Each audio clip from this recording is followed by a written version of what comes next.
আল্লাহু আকবার ধ্বনিতে প্রকম্পিত হচ্ছে সিরিয়ার আকাশ বাতাস। চারদিকে নতুনের জয়গান চলছে, চলছে বিজয় উল্লাস।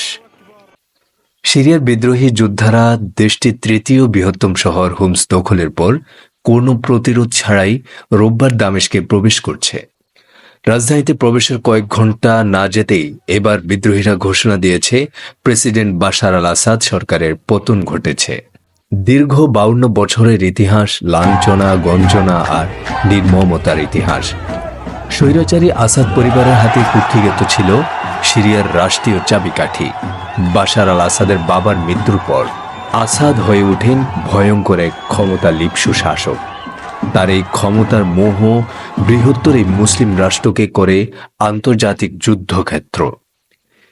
যেই যুদ্ধক্ষেত্রে সুবিধা নিতে বিভিন্ন আন্তর্জাতিক গোষ্ঠীগুলো জড়িয়ে পড়ে আর তার মাসুল দিতে হয় নিরীহ সিরীয় জনগণকে।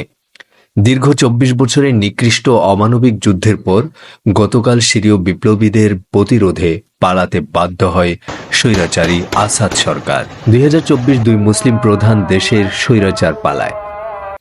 একজন বাংলাদেশের নারী স্বৈরাচারী লেডি হাসিনা, অপরদিকে সিরিয়ার কসাই খ্যাত পুরুষ স্বৈরাচার বাশার আল আসাদ।